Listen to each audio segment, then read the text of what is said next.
Құрметті оқырмандар, бір ел бір кітап республикалық акциясы оқырмандар арасында өз орнын тауып келеді.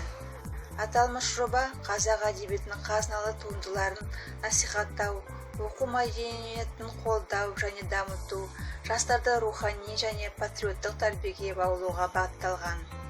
Қазақстанда 2021 жыл тәуелсіздік жылы деп жарияланды. Осыған орай бір ел бір кітап республикалық акциясы ел тәуелсіздігінің 30 жылдығына арналады. Аталмыш акция аясында 30 кітап тәуелсіздіктің 30 жылдығына атауымен танымал қазақстандық авторлардың поэзия, проза, драматургия, балалар әдебиеті және аударма саласында 30 үздік шығармасын жалпы халықтық оқуға іріктеледі. Сіздерді осы тәуелсіздіктің 30 жылдығына 30 кітаппен таныстырып кетейік. Поэзия: Мұқағали Мақатаев «Өмірдастан», Жұмекен Нәжмеденов «Менің Қазақстаным», Ұлықбек Исдәулетов «Киіз кітап», Серік Ақсұңқарұлы «Көкейімде күлтегеннің жазуы», Тоқтарәлі Таңжарық «Түн парақтары», Бақытжан Қанапиянов «Достояние души».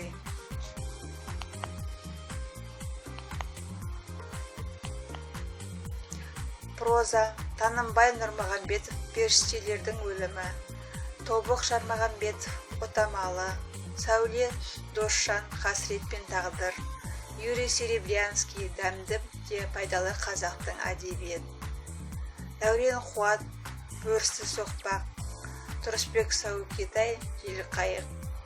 Драматургия: Рақымжан Отарбаев «Айна ғұмыр» пьесалар жинағы, Дулат Исабеков «Жеті желкен» пьесалар жинағы, Мәдина Омарова «Көмбе нанның дәмі», Иран Ғайып «Қорқыттың көрі» пьесалар жинағы.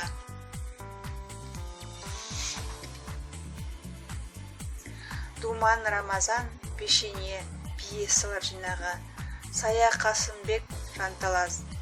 Балалар әдебиеті: Ыбырай Алтынсарин «Өнер білім бар жұрттар», Бердібек Соқпақбаев «Жекпе-жек», Марат Қабанбаев «Жиһангез Тити», Толымбек Әбдірайым «Алабұға аулаған күн», Зира Наурызбаева «Лея Калаус» «Алтын тостағанды іздеу», Мәди Аймағамбетов «Бар болғаны 14 жас».